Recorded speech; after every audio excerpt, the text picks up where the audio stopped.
Welcome, I'm Kinetic Symphony. This is Dave. I hunt down and report on weird and true mysterious stories, from glitches to the supernatural. Case file number 1681, written by Comfortable Toe 1724, the 30-minute rain gap. Okay, I believe all of you. We are definitely in a matrix. I live in a small town in Belgium, and something very strange happened to my partner and me. It all started on Tuesday, May 21, 2024. We had to go to a party for her birthday and to celebrate her new job at a restaurant with her parents. As usual in Belgium, it was raining all the way there, and it continued once we arrived. We went to Namur, which is about an hour away. We arrived at the restaurant with her parents and everything went well. I realized I'd parked my car poorly and moved it before starting the main course, and it was still raining outside. I went back inside and finished the meal, and everything was fine.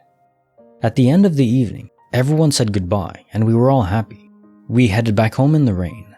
We were talking, and I asked her to stop talking, because I needed to concentrate so I wouldn't miss the upcoming exit off the highway in 50 meters. It was raining so hard that I thought it was becoming dangerous. Suddenly, I blinked, and felt like we were no longer in the same place. I looked at the signs and realized we were near Mons, 30 minutes past my intended exit. And even stranger, it wasn't raining anymore, and there wasn't a single drop of water on the road. I was puzzled and said I must have missed the exit, but driving 30 minutes further seemed strange. She told me that all she remembered was that it was raining. She stopped talking when I asked her to, and then nothing. It was as if we had been amnesiacs for these 30 minutes.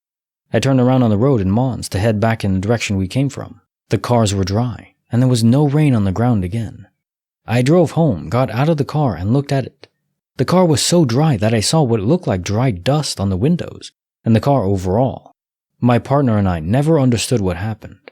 I had vaguely heard of this glitch theory in the past, but now I really feel like I experienced it. Case file 1681, the 30-minute rain gap. So the space-time portal would explain the car jumping forward in space, in an instant. But how does it explain the car being dry like that? I don't know, I've never really taken mind, if a car wasn't caught in rain, and then it stops raining, and the car drives for 30 minutes. Would the car be fully dry by that point? I mean, there's a lot of air rushing by it.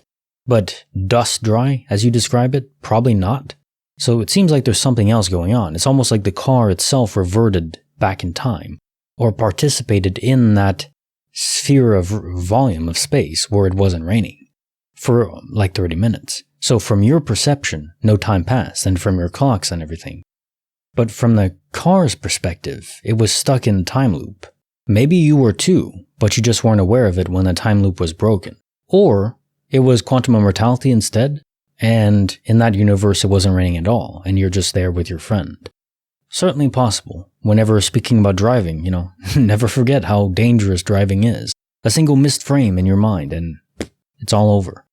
It's kind of crazy when you think about it, how nonchalant we are about driving. Bonus file written by MillieByrd, Southern Nights and Ghostly Sights.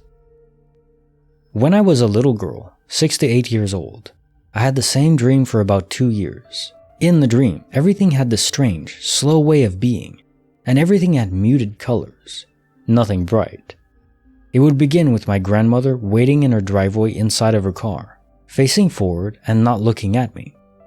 I would get in the back seat and she would do the strange, slow driving down the main street of her town.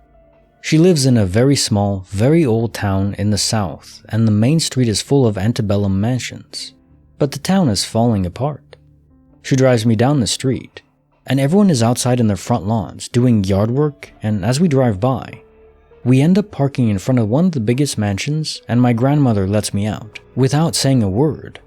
I walk up to the front door, waltz right on in, and there's a family of 4 watching TV.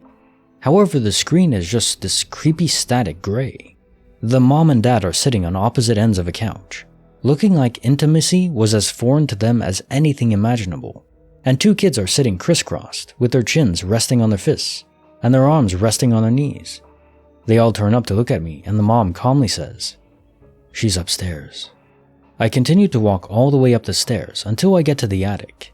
The attic has sloped ceilings and walls, long pine floorboards, super wide, old pieces of wood.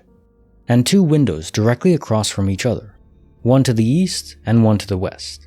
The 2 windows create these perfect beams of light, and where they meet centers on a little girl with long hair in a white dress sitting in a high-backed old wooden chair holding a doll. I sit down in a chair directly across from her and proceed to tell her about my day. She hears all about the mundane things that happened in my 6 to 8-year-old life, from telling her about my friends, to my teachers, to games with my brother, etc. She never looks up at me, but smiles when things are funny, and just calmly strokes the hair of her doll. When I'm done telling her about my day, I tell her I'm going to see her later, and I leave and walk down the stairs to the bottom floor, where her family, I'm assuming it's her family, doesn't even look up at me, and I get back in the car with my grandmother and wake up. I had this exact dream every single night, aside from the stories changing day to day that I tell the little girl. For quite a long time, until one day things changed. The dream began as usual, getting into the car with my seemingly comatose grandmother, and we started driving down the main street in her town. This time, all the people doing yard work stop what they're doing and look at me as I drive by. People mid-raking stand up, rest against their rake, and just stare at me. People tending their gardens put down their tools and turn to look at me. It really weirded me out, so when we finally got to the large house where the little girl lived, I bolted in the front door and saw things had changed. The family is staring at a blank spot on the wall where the TV used to be. The mom and dad are sitting on crates, and when I walk in, they all turn to look at me and the mom says, "She's gone." I ran as fast as I could all the way up to the 3rd floor attic. When I walk in, I see that the chair I normally sit in is gone, and the chair the little girl sits in is empty, save for her old doll. I turned around and she was nowhere in the empty attic. I remember feeling panicked and scared and dejected as I slowly walked back down the stairs to her family, staring at the empty wall, their house falling down around them, something I failed to notice until this point. I got back into the car with my grandmother, woke up, and never had that dream again. Case notes for the bonus file: Southern Nights and Ghostly Sights.